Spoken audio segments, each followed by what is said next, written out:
Hello, this is the best time to be alive, and I am your host, Devin Martinez. On today's show, we're going to go through some good news. We're also going to go through some more about donations, as I was talking about last time, just sharing some good news about donations.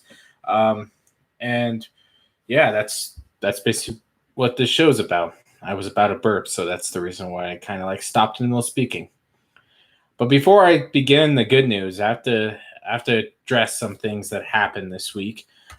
This was a very tough week, and the 24-hour news cycle has been exhausting, and I don't want to touch on it much. But since this is an optimistic media YouTube show, I do want to talk about George Floyd.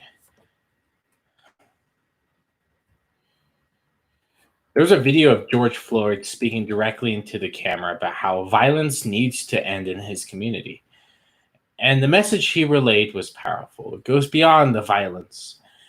It's something that when it's something that I think that we just need to talk about more, and it's the fact that he talked about the reason why it needs to end is because what we do in this life is powerful to what happens to us in the next world before we enter that world. And and to me that's a beautiful way to look at life, and that's the way a lot of people do. And the fact that he said that on film directly to a camera, trying to relay a good message, and then the way his life ended is absolutely horrible. It's a powerful message. He was a beautiful soul. And for what we know, he did not write a bag check, and he was just accused. And because for no reason, for there is no reason, but he was murdered by a police officer for no reason. And my heart goes out to his family. I heard his girlfriend go out and said that George wouldn't have wanted people to ride in the first place, and he was just a good, decent soul. My heart goes out to the family, and this is a horrible situation. But besides that, there is still good news out there. Even when times get tough, the best time to be alive, I think, becomes more important the more life seems to kind of go crazy and the news is crazy.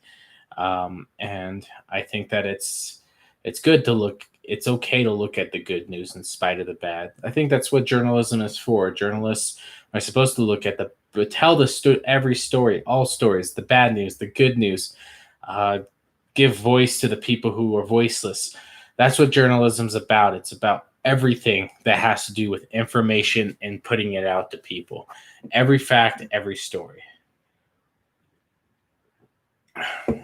So the first good bit of news is that researchers at Lund University in Sweden have succeeded in restoring mobility and sensation of touch in stroke-afflicted rats.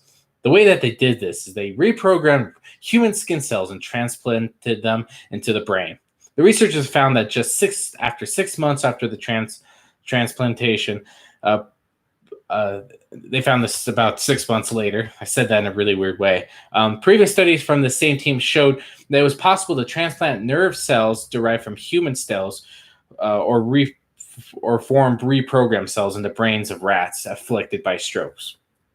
This is amazing because this may be able to help people who have had their lives ruined because of a stroke. And the fact that they're studying this in Sweden and the fact that they're finding new information about it means a lot. The next news story is that a new study shows that electric car batteries can be recycled into new life as energy storage for solar farms. This new study concludes that these batteries could still have a useful and profitable second life for the grid scale solar installations. With this, the batteries can acquire another decade of performance, but in a less demanded role. The study was published in the journal Applied Energy and was carried out by 6 current and former MIT researchers. This includes postdoc Ian Matthews. This is amazing because one of the biggest complaints about energy storage and car batteries and an attack on Elon Musk and his company is the fact that once the batteries are used, they become a waste and they end up hurting the economy. Well, this new study could or not hurt the economy, end up hurting the land and hurting the environment. So knowing this may change the way that we do things. It may help the environment and more. I think that study's amazing, and I hope to see a good future with that. The longer that we could use batteries. So the next part is part of this is the second part from the first part about good donations. This episode is going to highlight donations made from middle class people and rich people, and it's possibly even people that are considered poor. This episode is not going to go into the debate about whether billionaires are donating enough or not. I think that debate is tiresome.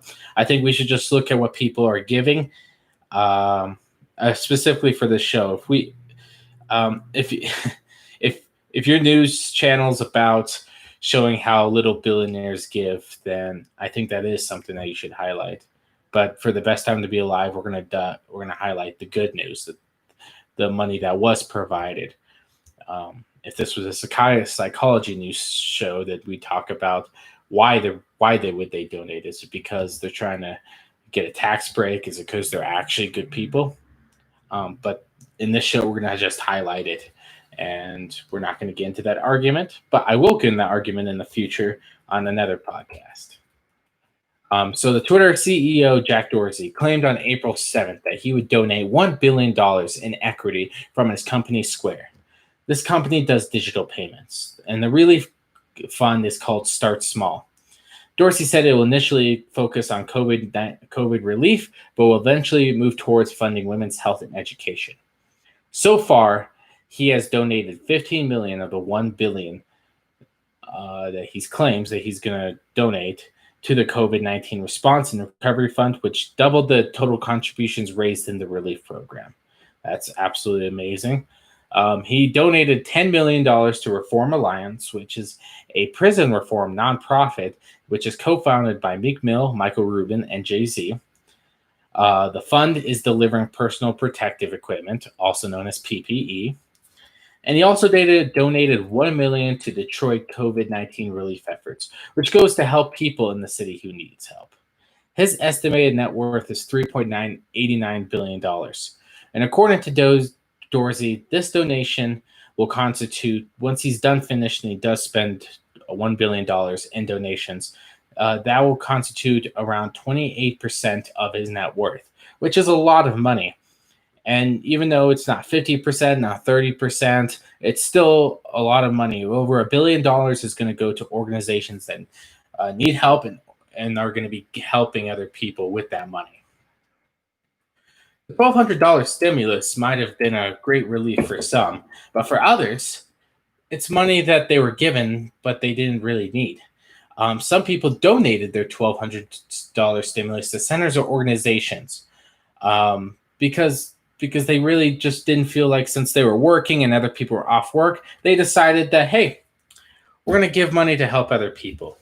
The way that the $1,200 stimulus, which was passed in late March, worked is that it was dependent on your total income in 2019 or 2018. And that's how they would know if you qualified or not. So if you're a single U.S. resident and had an adjusted gross income less than $99,000, you qualified. If you file as the head of a household and earn under $146,500, then you qualify. If you file jointly without children and earn less than $198,000, you qualify. And plus, people with extra children got an extra $500 per children, depending on the situation, or if you were okay with that, or if the government was okay with that. It'd be awesome if you could control how much money the government gave you every month. It doesn't work like that. But Daniel Malinsky is 31 and he lives in Baltimore, and he works as research at Johns Hopkins. And he didn't believe he deserved that money, and that it was for people who had lost their jobs, and that he thought he was lucky to continue work during the pandemic. So he donated all the fundraiser to immigrants in the DC area who were not eligible to receive the stimulus check from the federal government. But he's not the only one. Charity Navigator evaluates and rates nonprofits and believes that there are more people like Malinsky, because the weeks after the check started going out, the website ended up receiving the highest traffic that they ever had. They had a 20% uptick in traffic, and there was a 237% increase in people giving to nonprofits. and they saw a 30% increase in the average donation, just around the $1,200. So David Malinsky, or Daniel Malinsky, might have not been the only one, and that is amazing. So many people that were working and decided that they didn't need the money and they gave it out. That means those are people that have a great heart. I mean, all this is not certain, but according to Charity Navigator CEO Kevin Scally, there's a strong indicator that these people were donating their stimulus check. That does it for the best time to be alive for this week. This is going to be another episode, I believe, Tuesday. Yeah, Tuesday. I said I believe Tuesday, like I'm not the one that owns the show and I could just choose when to record. It's just the fact that I was behind on scripting. So once I get done scripting videos, then I'm able to record. I apologize for the burps. Thank you for watching The Best Time to Be Alive. I hope everyone makes it through this time and stays confident, stays humble, and stays happy. And also just remember to try to stay positive. There's good news and there's bad news out there. And don't just fall for the bad news. Hope everyone has a great rest of your day.